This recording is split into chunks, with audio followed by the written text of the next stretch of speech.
guys, welcome to bekibtarot. My name is Becky. I'm a spiritual advisor, clairvoyant energy reader. Hello, I hope all is well. Quick reading. They're telling me today to do what is being hidden from you. So it's going to be quick. Sorry for the weird noise in the background. I've got a puppy that's chewing a lid and my other dog's like sniffing her shit because she's pissing her off. Okay, so that's the weird noises. But yes, so what is being hidden from you? They don't want pick apart, they just want me to tap in, and whatever like collective energy comes in for that theme is what's happening. Okay, they want me to start with the hidden truth oracle. Okay, so I want to do third eye vision and then these.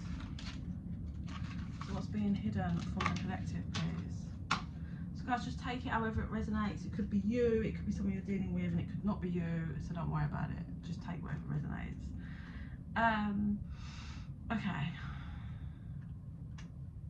Okay, so there's someone that is in front of a cactus and they keep touching it because they get lured in, and every time they touch it, they prick themselves and it hurts. Okay? But the beauty of the cactus pulls them in every time.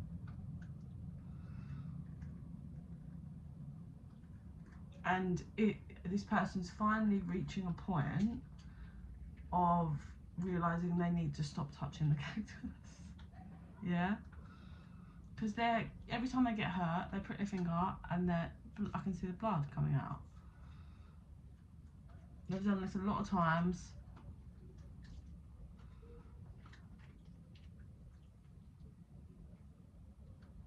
So weird. So then as this person's like goes to walk off, what's hidden from them, if you like, is behind that cactus is someone crouched down and hiding, like they're with their back on the cactus, that wants to, I'm hearing communicate, that wants to communicate, but this cactus is like their protective layer, their shield.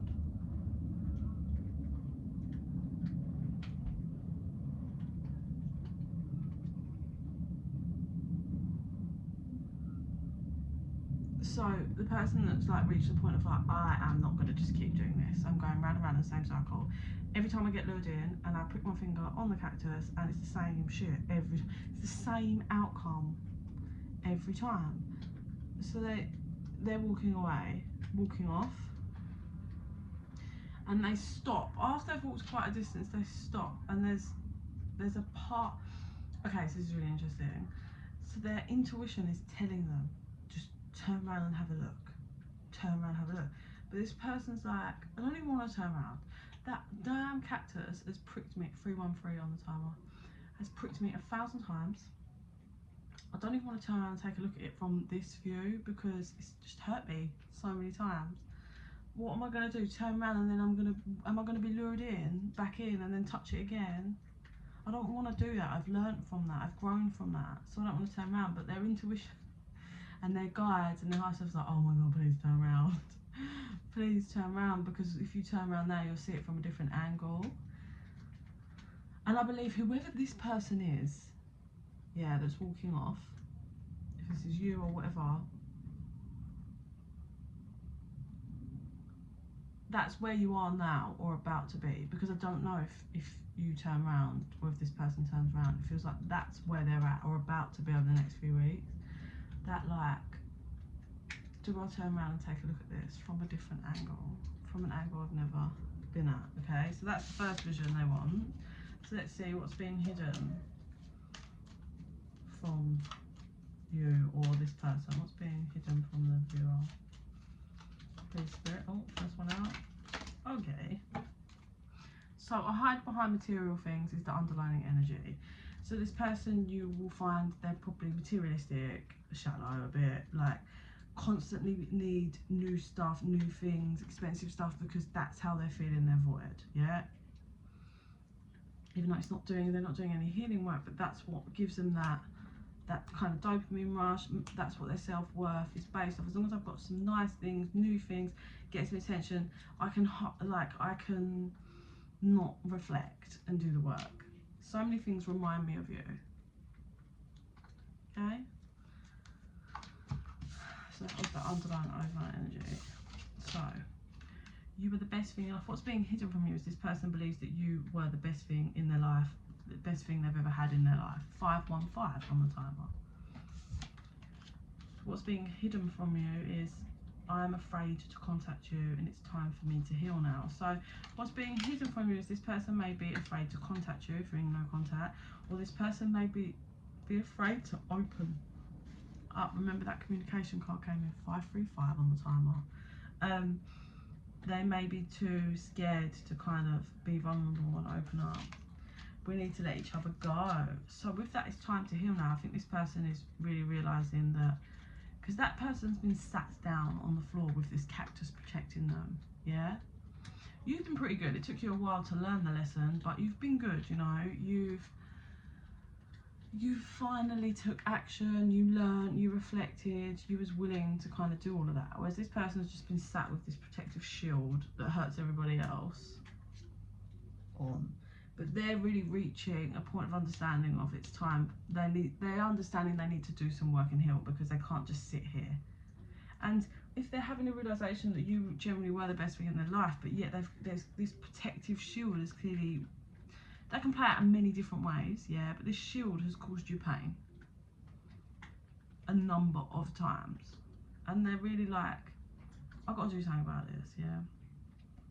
We need to let each other go. So it goes, this person is feeling, like we said, that they're scared they're kind of locked in fears at the moment, but they've reached a point of understanding they need to do something. They need to either let you go and heal, and that's for the first time ever this person's thinking about standing up and getting up and walking away from that protective shield that they've had on.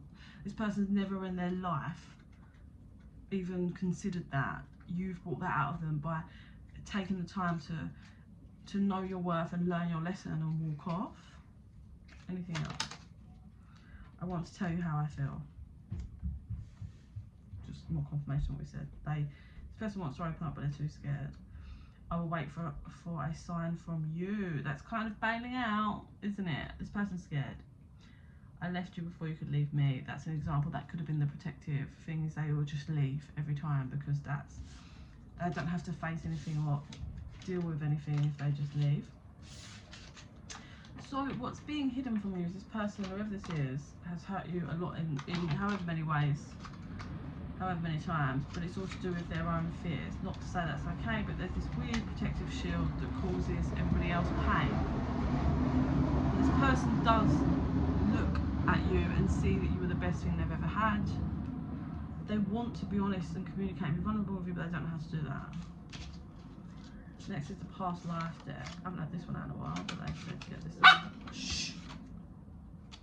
Probably. Okay. Right. What's being hidden from the viewer?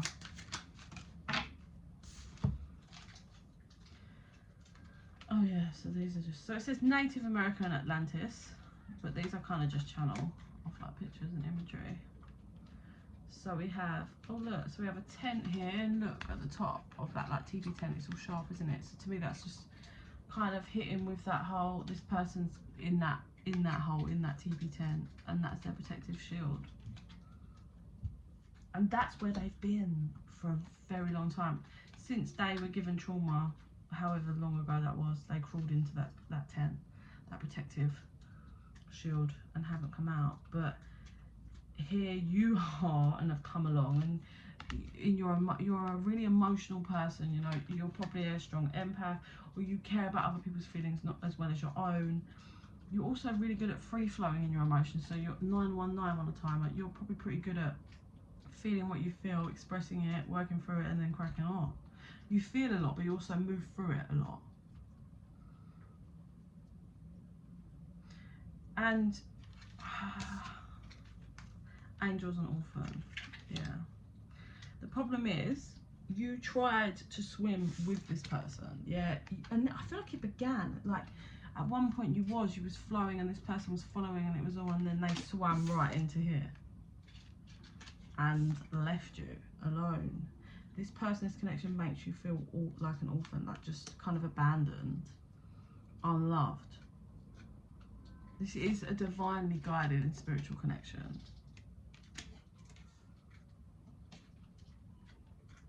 You definitely would have transformed a lot from when you met this person. Like, I can see it and feel it. And I suppose you reaching that point that you've reached now is what's now going to make this person have to transform. Anything else on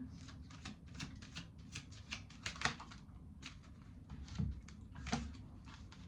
So we have finances and persecution and inquisition. So finances, I feel, well, you've probably gone up and down with the financial, you've probably, it feels like this spiritual connection is also linked to finances in some way. So the more healing you do, the more finances that would have been coming in. So every time you do a big chunk of work, you probably find a big chunk of money comes in.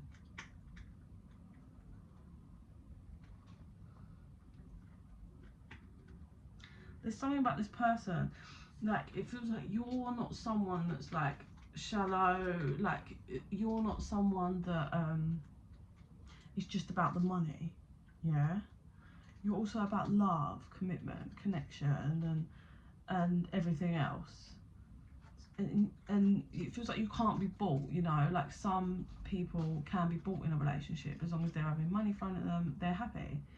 It feels like you cannot, whoever you are, that's not who you are, but this person is the other way. It's all like, it feels like that's how they've kind of carried their trauma, like we said, with material things. So they're about money. It may be as well that this person, rather than doing the work, taking accountability, they try to buy you back every time, and you're turning your head to it. Or this person has been like done that, or is about to do that, and you're turning your head because you have, your ships are coming in now. You've done enough work, like your ships are coming in, and I believe this person is going to have to watch your ships coming in. And it's a big realization for this person, is if you do the work, your ships do come in, because they've watched how you've transformed, how you've changed, how you handle them has changed, and they see that in you. So they're watching your ships come in, and they're like, okay, so I can keep being shallow material and trying to fill this void, and stay here with this protective shield on me, but nothing's going to change. Or I can actually do the work, apply myself, face myself, grow, change, learn how to be vulnerable and communicate, and watch myself transform, and watch my ships come in.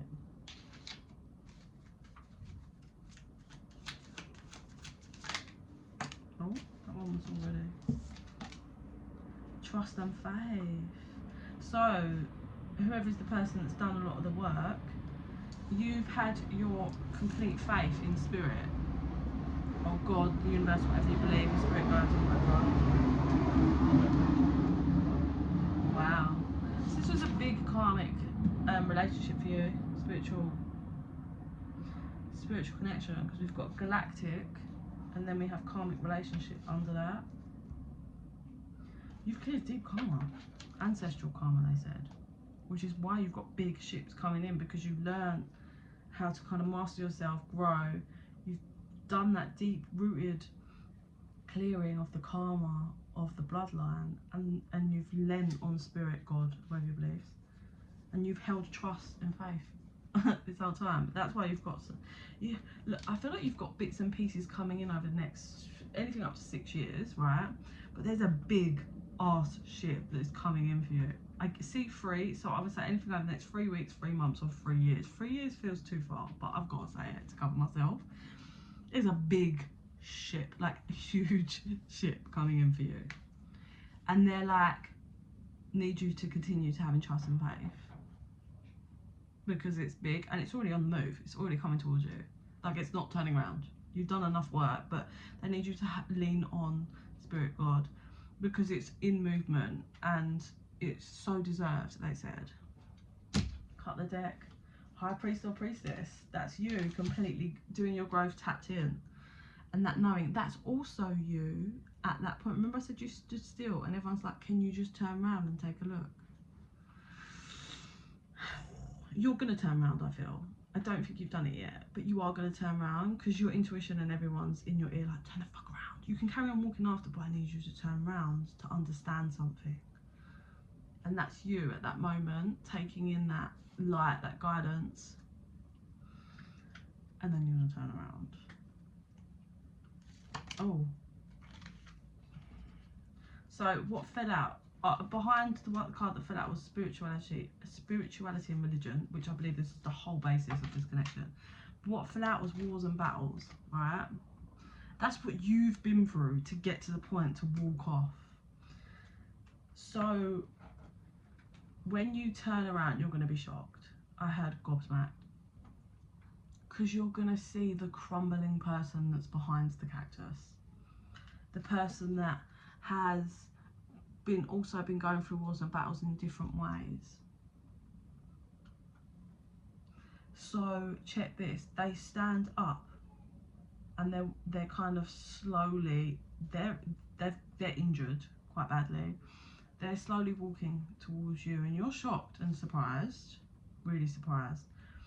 Because check this, see, every time you was touching that cactus, yeah, and being like, oh, I didn't learn my lesson, there I go again, pricked and I'm bleeding, you was pushing the cactus and you was pushing the cactus into the person that's crouched down. So although it was their protective shield, it was also hurting them as well as you.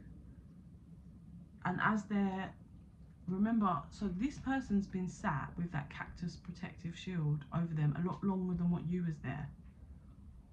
You're just the only one that's managed to, I don't know, like affect this person because it was a spiritual connection in order for you both to transform, and that's how it works, right? But this person, sorry, my eyes flickering. So I haven't drunk caffeine in ages, and I had an iced coffee yesterday, and a coffee. I had a mocha this morning, and I had an iced coffee, and my eyes flickering, and I forgot this is why I was transferred to decaf. I forgot about the eye thing. Yeah, so this person's like dragging their feet almost because there's blood trickling down their back because of every time that cactus pricked your finger but stabbed them in loads of places in their back. I mean, it's their own fault, they chose to sit there. Like, it's their own fault, but it's a bit of a shock for you because you didn't realise. So they're dragging their feet slowly and you can see the blood like kind of coming out the bottom of their trousers, not like pouring out, but you can see like dried blood and everything else. And you're like, so you don't step back and go towards them, you stand in your power, if you like. You don't start walking back towards them, you're not going back to that, but you do stand still and allow this person to come to you. This person's like, I'm sorry, and you're like, fucking hell, if I'd get sorry out of this person. This person's like, I'm sorry. It's still a bit cowardly, I'm not gonna lie. But you can see how much pain they're in. So you're like, I don't think you say anything. And then they walk. They're like, I need to heal now. And you're just watching them and they actually walk past and then they start walking off. They're going to clean themselves up and heal. I mean, you don't know where, but they are going to, and you're like, okay. So you start walking and you're not chasing them, you're not thinking, you just start walking at your own pace because you're going wherever you're guided to, and this person's actually trusting their guidance and knowing that they're going to come across somewhere they can clean and they can heal and freshen up and heal those wounds. So you decide to just walk at your pace and see what happens. And this person decides to walk at their pace and see what happens. They're pretty emotional. Like, I'm fighting back a lump in my throat right now. They're pretty emotional because they've been holding in so much emotion for a very long time. Whereas you're someone that feels it, embraces it, releases it. So it's different. This person's pretty dirty. They're covered in dry blood. Like it's a mess. This person's a mess. So you feel almost a sense of relief. You do feel quite sorry for them, but you do feel a sense of relief, I suppose, because they apologise and you can see they're on the move. So you're just open and you're walking and you're focused on you, following a path, and you're not sure where this person kind of went. They kind of veered off, and I can see brief, like it's telling me I can't kind of go too far, like they're not going to show me that, that's like another date, but I can see that this person certainly cleans up. I can see a flicker of it, like later on them showering, like they find somewhere like a lake and then it's like a showery thing and they're cleaning themselves up and they look different, they feel different, their energy feels different, they feel more confident, they feel low, like their soul's grown low.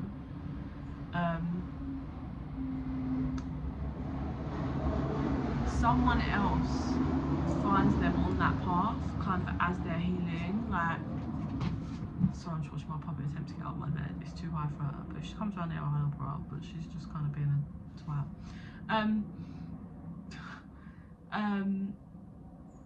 There's another person that comes across this, shh, oi, come here, sorry, let me just go up, that's fine, just shut up. Yeah, so this person heals, they look really good, they look clean, they look fresh, they just look so much better. And someone else comes across them, like they tries to, someone else is really interested in them and tries to talk to them and tries to kind of, you know, get things moving along. And how I can see the growth, one, I can just see how they look is a massive transformation. That's not physical looks, like, but just how clean they are and fresh, yeah? And their wounds are scars now, they're not like open wounds. And this is the growth, because it feels like this person would just take, this person was all over the place in the past, like all over the place. It feels like anyone would talk to them and they'd latch on. It feels like they were just constantly trying to fill voids, in denial, just no, they wouldn't self-reflect, la la la, yeah? But this person that's trying to talk to him is really attractive, really nice, and this person has finally learned how to communicate. And this person says, you know what, it's really lovely to meet you. You seem really nice, like, but I'm not interested. Thank you. And the other person's a bit in shock because they're like, what? What do you mean you're not interested? They're like, well, like I said, you look great, you seem like a really lovely person, but I'm just not interested. The other person's kind of pissed, but they're like, okay. And I suppose that's the art of kind of find the person that was dirty, finding themselves in their power, because I think where this person has got to is they know how, if you were the person that you know, kept pricking yourself on the cactus, they know how you felt, like energetically, and they could see you and how different you was and how you handled them differently, and they can see that and feel that straight away in people. Like they can feel that they don't have that. So where this person has got to in their life is they have said to themselves they will allow the path to go whatever way, whether it takes them back to you or it takes them to someone that is the same as you. And they feel like they've, like whenever this is, they've done enough healing work that they will be able to tell. So if you're that person, you've had a massive influence on this person for them to be like, I will only give myself over to either you, that person, or someone that is the same, carries the same vibration, has the same love, has the same energy. And they know it's very rare and hard to find, so they've kind of given that over to, or they're going to be giving that over to God, spirit, whatever, right? And that's them having their kind of faith and trust in spirit of, I have learned, I've been doing this for years, it's taken me a long time, but that's the only kind of person I want. 2442. It's on the timer. Oh, my little one's up for my nap. But yeah, so it's, and they're just not willing to settle. basically. That's literally it. They're like, I'm not gonna do this. I put myself through so many years of torment with that kind of protective shield on that just didn't do anything for anyone. And this person's done enough work in understanding that that you, if you're the person that was pricking yourself, that you deserve to be loved correctly, and you deserve that security. So either they feel like they're ready to take that on with you or with someone that's similar. That's the best way I can describe it. But it just gives me flickers of them healing and that person. Shh. She wants to play with the other dog, and the other dog's like, please fuck off. So yeah, that's where we're at. You, the viewer, if you're the person that's pricked fingers on your path, certainly learnt some lessons. You've got that divine connection of just complete trust and faith, and you have a massive ship coming in for you. And the other person later down the line is going to clean those wounds after finally opening enough to apologise and you seeing a different side to them, and they are going to learn, and then they rely and learn how to have their trust and faith in spirit. Okay, so that's all we've got today. If you're interested in a private reading, info's in the box down below. Just chuck me a email at bekibtarot@gmail.com and I will get you booked in. Yeah, like I said, please like and subscribe. It really helps the channel to grow. It helps our energy to connect, so more of my visions and readings will resonate with you. In the meantime, I send you so much love and light. Bye.